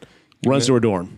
And the next day they're playing volleyball, right? All the Yeah. girls are playing volleyball, and Angela's sitting this one out because I guess she's not allowed or can't do physical activity. She chooses not to partake in anything, and that's Zero. really upsets Judy and Meg. How come she gets to sit over there and talk to boys while I gotta play lame old volleyball over here? Yeah, because Paul comes up and they have a little conversation, and Judy cannot handle that. Judy's got a side ponytail too. Let's point Oh, that out. So 80s, and incredible.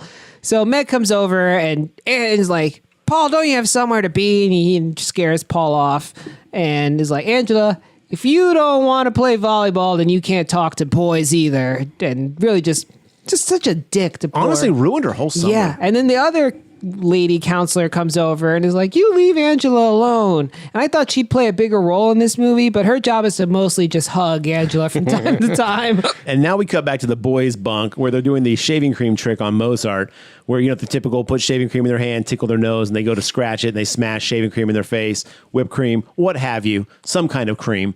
After this, Mozart does that, wakes up, pulls a knife. Just starts going hard, like trying to kill Ricky. Yeah, he was ready to do some stabbing. And then Ronnie They're not- comes in. Yeah. They're not pranking anybody else but Mozart. He's the butt of all the jokes. Yeah, poor You know what I dude, mean? So yeah. he's probably fucking had it up to here. And who knows how many years this has gone on, too. True. Paul and Ricky are back for multiple years. Maybe Mozart was, too. He's like, this is the year I'm bringing a fucking knife. His real name's not even Mozart. He was probably really bad at the triangle and during one of their choir Oh, performances. you think it's an ironic name? Yeah, An and he got the ironic nickname. And he's Okay. like, oh, Mozart. Look at we got a real Mozart here, you know? He No, did in have the, some sweet Boris Vallejo like fantasy art above his bed, though. no, in the 80s, that's definitely what happened. And so I assume that night he's like, I'm going to bed and I'm putting my knife over here. And if these kids fuck with me, I'm stabbing somebody.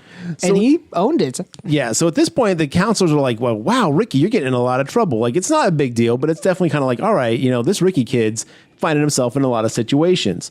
End of scene. We cut to the next day, and this is where everyone is, you know, yeah, as you said, when, like, you know, Meg was going hard on Angela earlier, she got in trouble for that, evidently. Because now Judy in the bunk, the girl's bunk, is like, we can thank Angela for getting Meg in trouble, and throws a pillow at her. And then goes and grabs it and is like, give me that. It's like, you threw it at her. Yeah, I know. It's so ridiculous. Meg got in trouble because she assaulted Angela for not wanting to go swimming. Yes, exactly. She just grabs her and starts shaking her. Why won't you answer? I love that moment because it's just like, wow, 0 to 100. So unprofessional.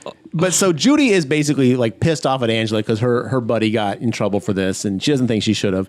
And then that's when they're like, Judy just goes off. She's like, you know, why do you get to shower with everyone else? What are you, queer? And then like it starts going escalating. And then that girl that you said likes to hug Angela just to kind of protect her gets in the way. She's like, back off, Judy. And she's like, I remember what the line is. It's something like, no, she's a carpenter's dream.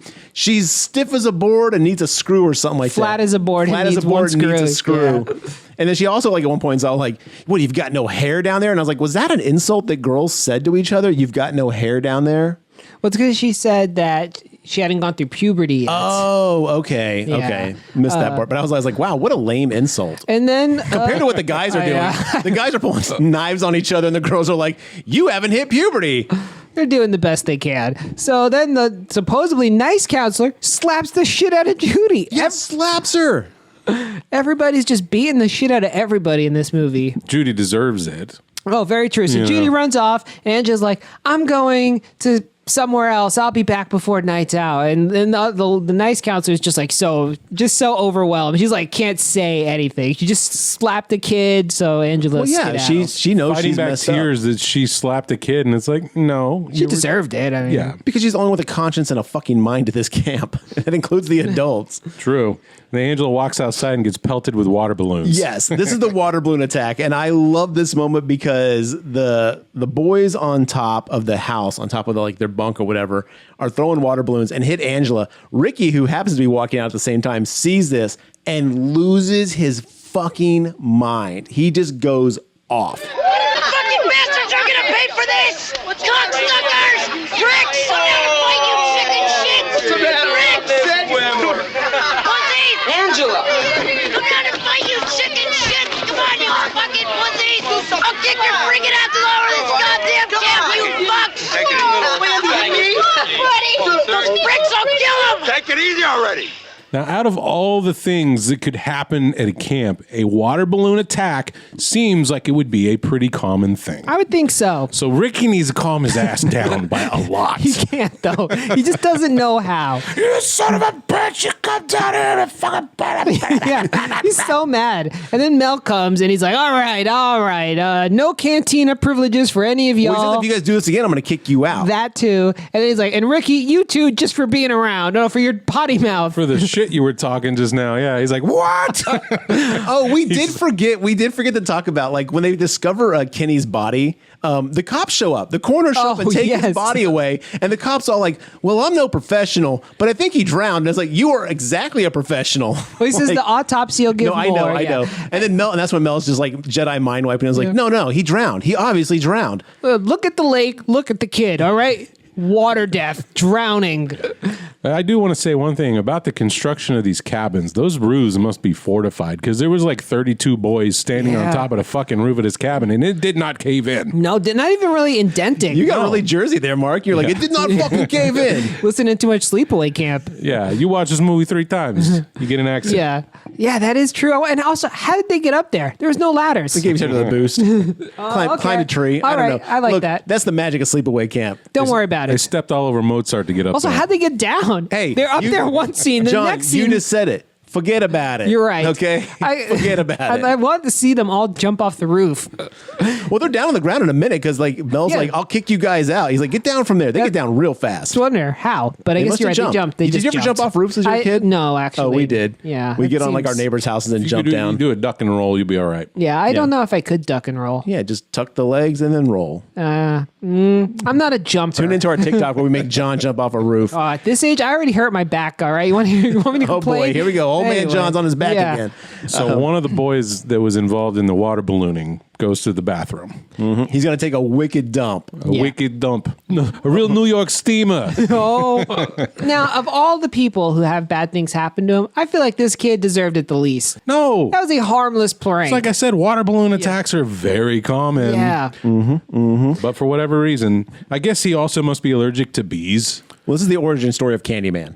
Yeah. Very much so. It makes this. So the killer puts a little stick in the stall door so the door can't quote unquote open, but the stick looks like it'd be broken by looking at it too hard. Yeah. Like the smallest broom handle you can think of. They were. I think their Someone budget takes was. Mozart's knife and cuts open the screen door behind or the screen Yeah. window behind him, which I guess the bathrooms are ventilated with the screen windows, which is probably smart. Well, this isn't Mozart, is it? No, No, but but they he use takes his the knife. knife from Oh, Mozart. I see from what the you're fight saying. because the counselor took that earlier, Right. And then basically takes a big, was it hornets or bees? I guess, It was bees because when it pans over to the body, it's a bunch of bees. Oh, okay. And it's not even that big though. It's like fist size. The number of bees involved does not seem to correlate. Doesn't to matter. that. Doesn't Yeah. matter. This death is great. So the This bees hive would have 13 bees in it. Yes, it's so small, and also no bees come out of the hive when she's sticking it into the.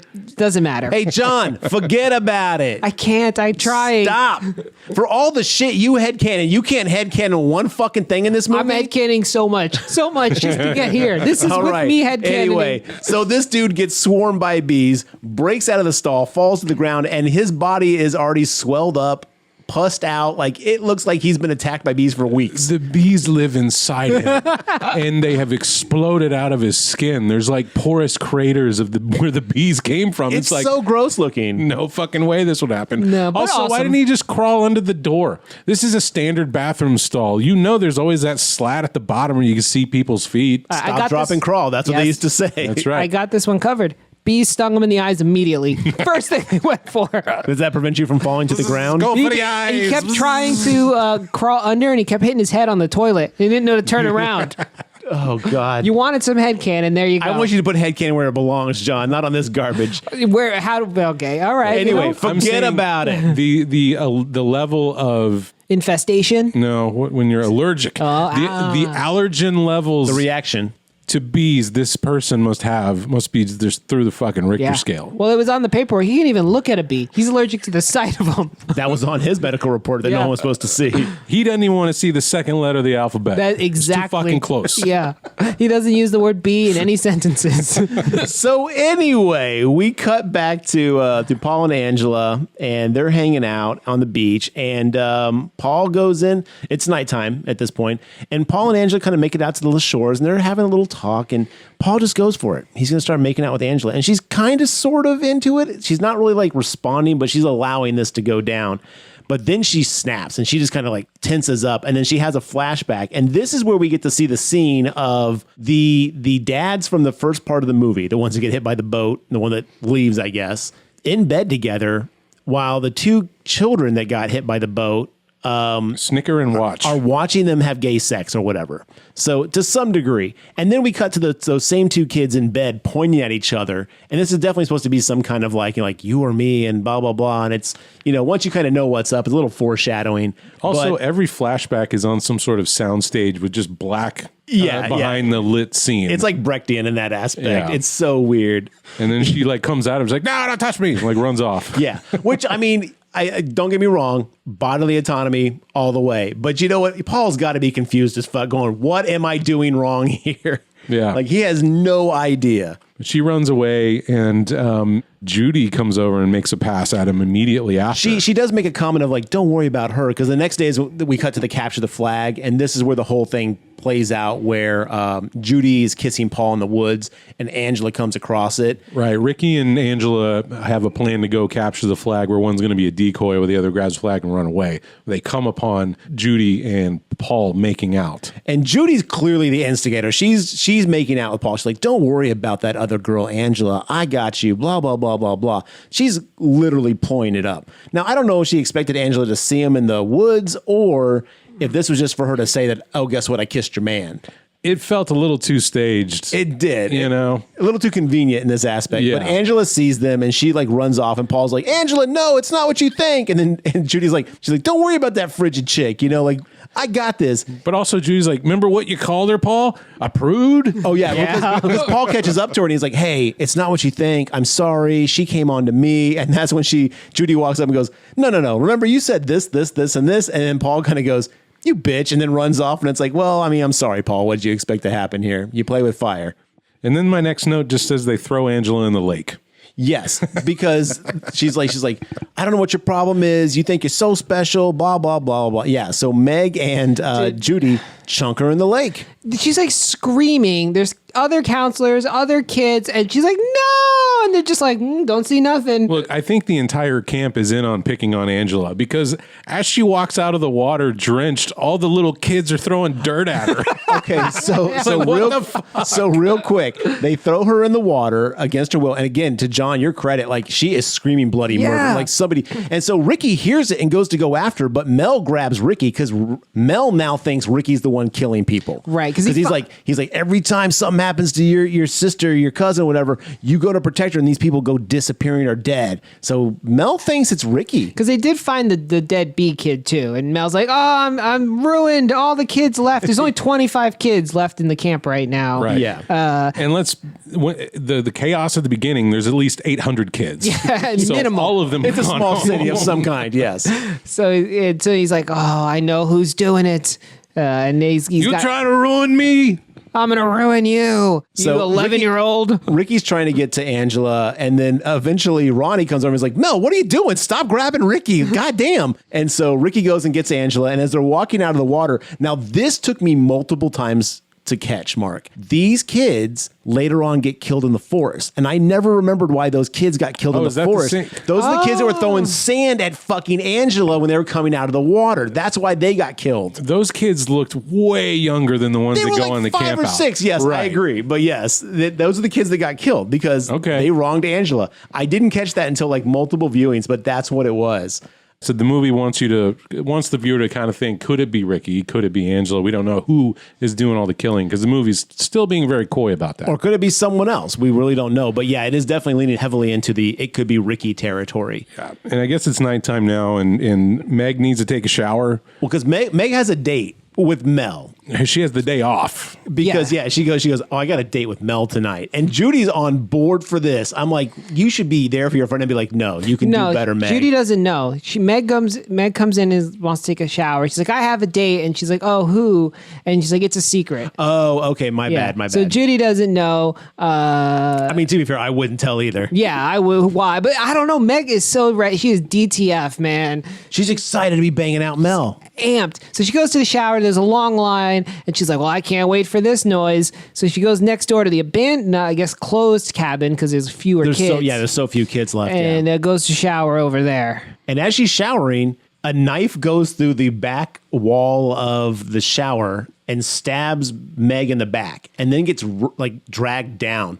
And this kill like really affects me because like it's like she's cutting her spine. Like just ugh. It'd be really tough to drag that knife through bone like that. Bone and linoleum. Wow, that's the word I'm looking for.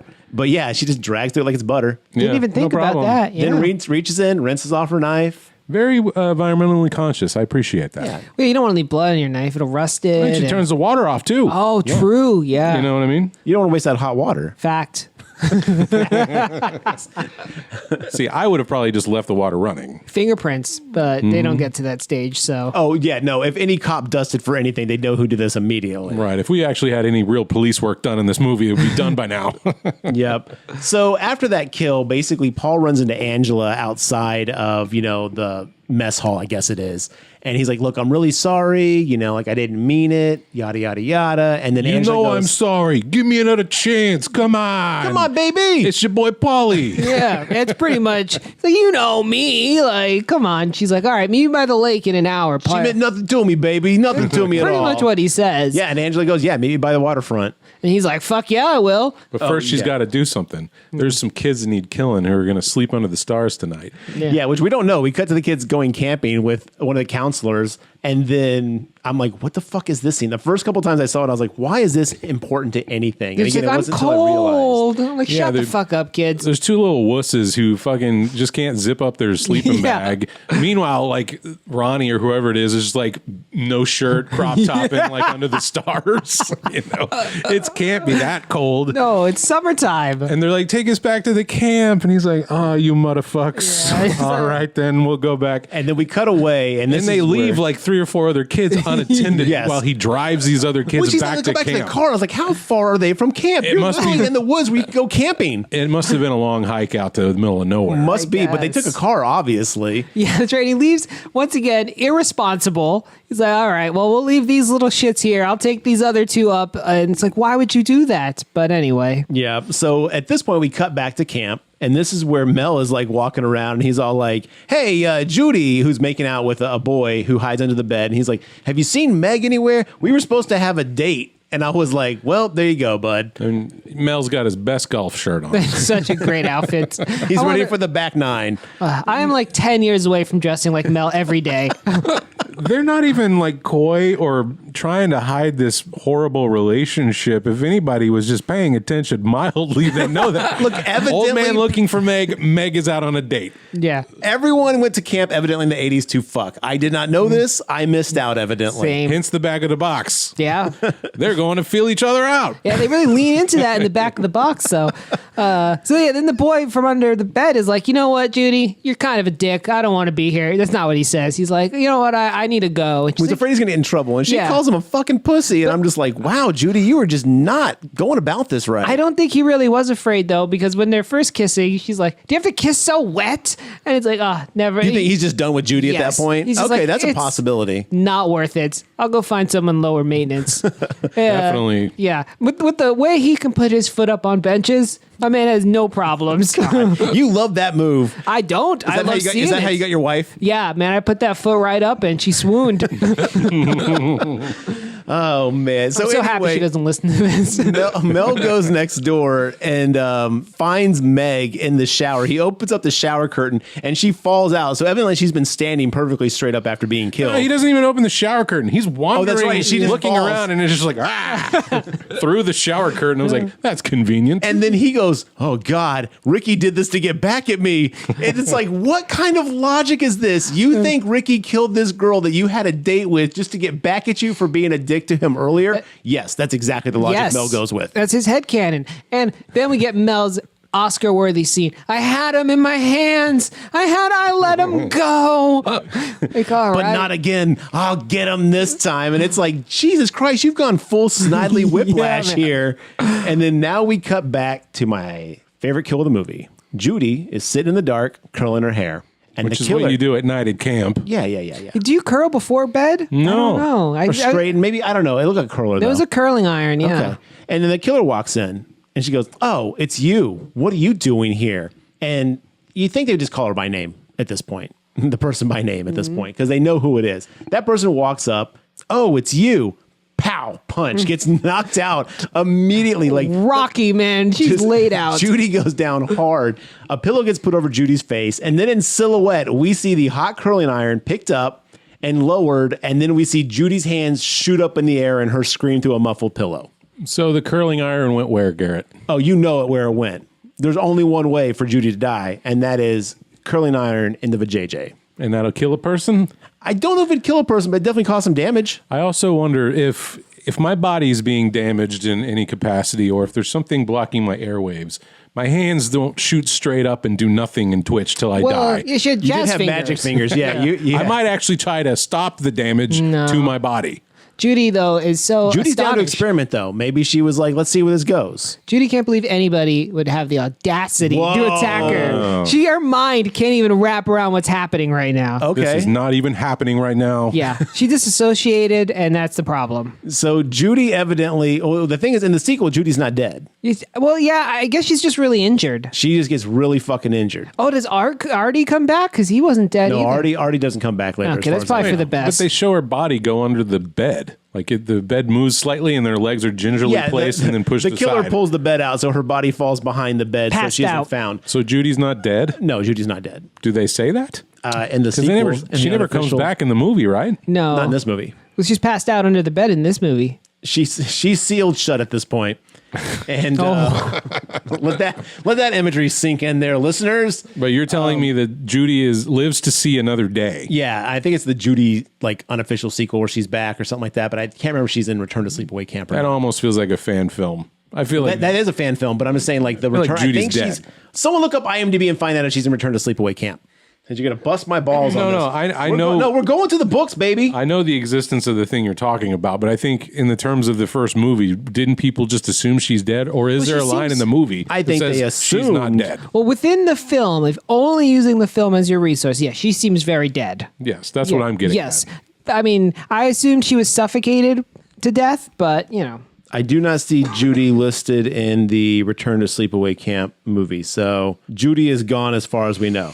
Maybe she died from the shock. yeah. Sleepawaycamp.fandom.com says Angela couldn't take it anymore and finally killed Judy with a hot curling iron and suffocated her with a pillow in the cabin. Suffocated her. Okay, all right. There's a Jenny in Return. Maybe that's who you're thinking Yeah, of. that's probably what I'm thinking of. Anyway, Eddie comes back to the little kids that he left in the wood. Because at this point, they're finding bodies. And the camp counselor's like, all right, everybody, let's go find out what's going on. Gather everybody up and let's do this. So Eddie goes back to find the kids completely killed, the ones that were throwing sand at Angela. And this movie slaughters children, like little kids. Mm-hmm. Not teenagers, not like young adults, just kids. Don't throw sand. That's the message.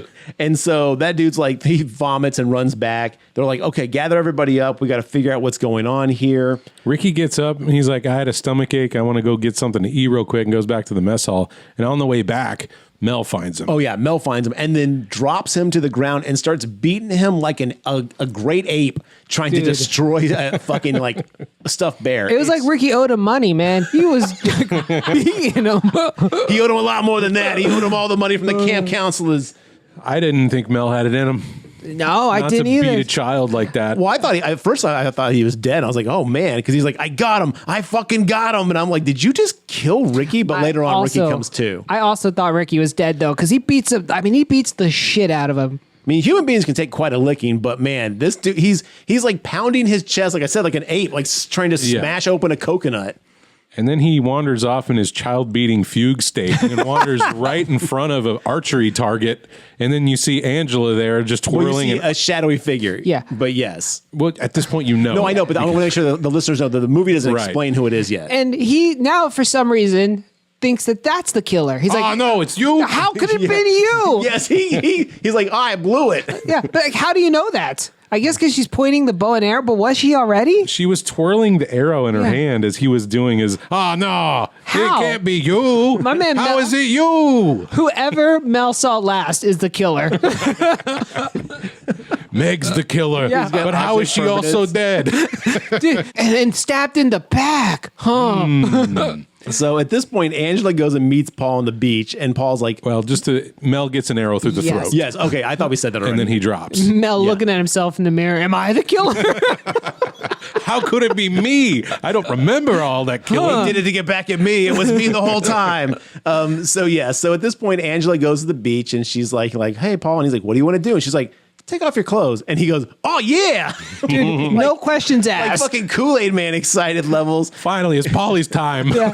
He was half naked before he finished saying yeah. Like that's how fast he His shit's Velcro. yes. Tear away clothes.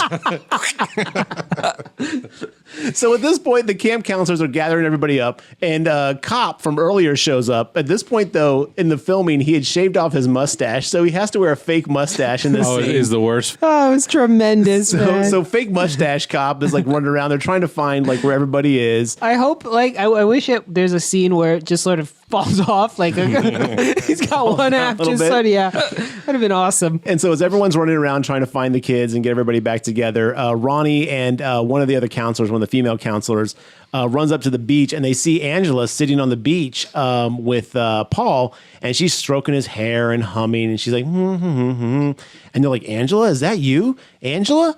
And then at that point, We get a flashback. yes, We get to see crazy auntie one more time. Oh, boy. yes. And basically she explains it. We already have a boy in the family, so you have to be a girl.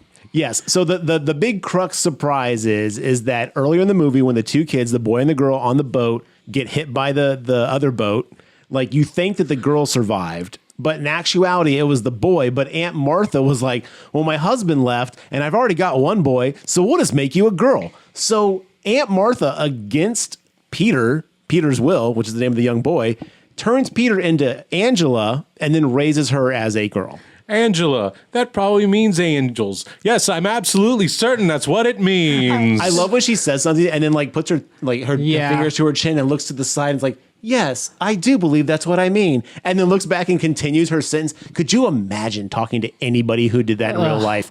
It would be maddening. A cough. I think that's pneumonia. Yes, I'm absolutely sure it's pneumonia. That's when I put in AirPods and pretend I can't hear you. Again, to Mark's point, I would also go to this doctor every week just to find out what diagnosis I could get. Yes. Have you tried rubbing cheetah blood on it? That might work. Yes, I do believe cheetah blood's the answer. That is definitely the ticket. So you find out that Angela was actually Peter and has been raised as a girl, which has kind of fucked her up. And then at this point, Angela stands up. Paul's head has been severed off his body, rolls to the ground. The counselors go, oh my God. And then they basically see Angela, who is now turned around holding a knife, fully naked, Mouth agape. Yeah. making this like god awful kind of noise. And I don't know if we should add that in or we should just keep our garbage version. I like this version. Either way is good, yeah. And we slowly pan away, and as we slowly pan away from her face, making this horrific face, which is actually a latex mask over a dude. I knew. I mean, obviously, I knew it was fake. I was like, I wonder how they did this. Yeah, if they just had a her mask that a skinny dude was wearing. You see that Angela has a little dick. yeah, full junk, full kid junk, man. And then the counselor goes, "She's a boy." How's this possible? Like, all right, thanks for driving it home, Ronnie. And we cut back to Angela's face. We freeze frame. We fade to green, and we hear the shittiest song ever written. Angela, my love for you is like a fire, or however it goes. I can't do it justice. I think that's and that's perfect. the end of fucking Sleepaway Camp.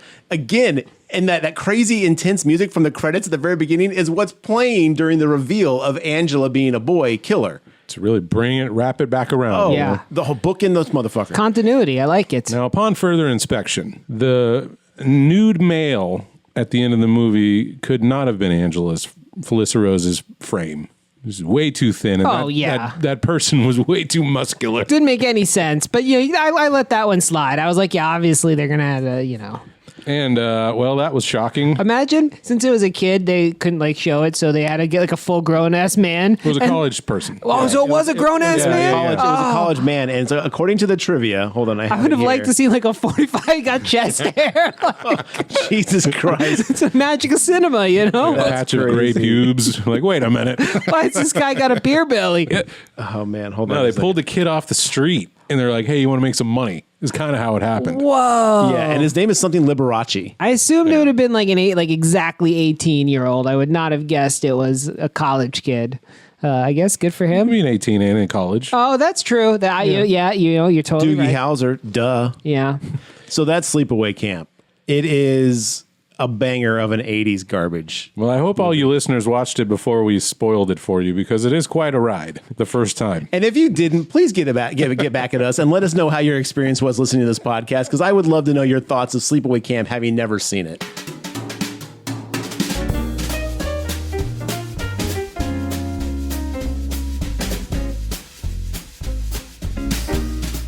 We do need to touch on what you were hinting at the beginning, that this is a little problematic in today's time. Yeah. Basically saying that you're going to go crazy if you are forced to live in a certain gender role that is not what you want. To be fair, being forced to live in a Yeah. gender role that you're not can make people have problems. And again, that's the whole reason why we are being more progressive about letting people do what they need to do. But that it would make you a murderer. yes, agreed. It's the same thing with with the people had a problem with Silence of the Clams. Silence, that's the porn parody version. Yeah. Silence of the Lambs, where they're basically oh, he's But that's different because that person chose No, to it live is that different, way. but I'm just saying this movie does have a lot of people take away a really oh, that's not good. And it's I if think you force it's- someone to do something they're not supposed to do, then yeah, you can make them go fucking right. nuts. It is possible that to have that kind of break. It's not like Angela chose to do this and then that made her become a murderer. This was inflicted on her. I think that's a different But on journey. surface level, people can see this as being not yeah, but if you supportive of can't that kind of engage with issue. media for 5 seconds, I agree with you. I come agree with on. you. Consider when this came out. Consider the temperature of America on homosexuality and Sure. trans people, right? It's more than likely that it was saying,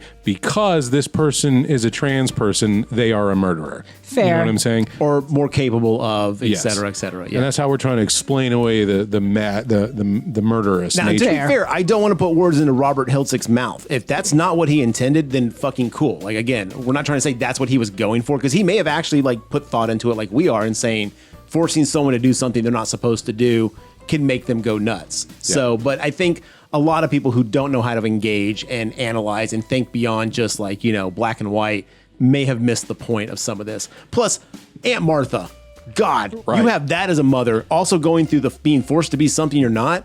You're gonna go crazy. Yeah, I'm surprised both of those kids are murderers. Ricky's 3 more snaps away from killing somebody. Well, was so- Ricky the murderer in Return to Sleepaway Camp? I don't know. I've never seen that movie, and I never will. The answer is no. Oh, that would have been a good turnaround. Despite that, I still would recommend this movie. I think this is a good time. It's silly, ridiculous B-movie schlock. It's got a fun surprise ending if you're not expecting it, you don't know about it, and you're kind of whoa, that's what they went with? That is absurd. Just everything about this movie is absurd, but they play it so seriously. And to be fair, for the money it cost to make, this is a pretty well-made film. I would agree. Those blisters at the beginning were incredible. So that well was done. like through tubes, and they put like pudding or gelatin to like pulse underneath it, so it looked like they were about to pop. That was hella impressive. The practical effects in this are really, really good. The arrow, but They're there were really some good They're ones. not Savini level, but I mean, come on, for the 80s, Yeah, a low budget $300,000 film. it was impressive. It was well done. Give credit where credit's due, John. I did. I said I like the Give blisters. it again. I like the blisters. I liked Let's fight. Give it more credit. the snake, from the Listen, you fucking asshole! I'll fucking end you. Do you understand me? That's my kid co-host. how 80s of us. I'd recommend this movie too, even though you hate it. Well, I don't hate it. I just would rather watch other movies. I would never put this movie on just to have on, if I'm being honest. Would you But care to watch Skinamarink? No, I'd watch this over that for sure, because this does have some fun scenes, and it really walks that "so bad it's good" line so closely. So it's actually fairly watchable, all things considered. I put this on Despot level. Yeah, the I would as acting's well. so bad, the story's so fucking absurd, but everyone is just going hard as hell. It's got some cool, crazy shit. The kills are always entertaining. Just overall, it's a fun time. Yeah, now I want a crop top. So Oh, we should make a crop top. No, we shouldn't. Oh, I don't want to promote that lifestyle. I do. I want to see all of our fans in crop tops. Wait, let me take that back. Let me rephrase that. We're gonna get some weird DMs. hey, go for it, man. What else? Do you? We'll do a calendar. Oh, The GraveTalk crop top calendar. It's half a year. yeah. well, we'd each get 4 months. So think of 4 different crop top poses. I don't want to be involved in this. You can wear the short shorts if you want. Okay. Yeah, All right. crop tops and I'm jeans. back in. Well, listeners, have you seen Sleepaway Camp? Why don't you let us know what you think about it on our social medias? We got a Twitter, almost said a Fandango. We do not have a Fandango. We've got a... Are we gonna buy Fandango? Is that what this is? We've got an Instagram, a Twitter, and a Facebook. If you have any recommendations you'd like us to talk about, let us know. Any cold open ideas, we're always open to suggestion. Garrett, what are we doing next time? The next movie we have to do has not been decided. So, with that being said, it's finally gonna happen, you sons of bitches. We're doing Bone Tomahawk. Oh, it's time for the Nah, I don't want to do that one. Fuck yes, John. Thank you. No, we might as well do Bone Tomahawk. Y'all have been patient, and we will talk about this film. Okay, it's finally happening. Everybody, get Bone Tomahawk watched, and we'll see you next time. Thanks for joining us. What if we hate it and we all hate it, and whoever requested this is going to be so pissed at us? We lose a listener. Yeah. 2. They've been waiting 5 years to find out we hate their movie. We'll tune in next time to see what we think. Oh, Thanks. boy. Thanks for joining us.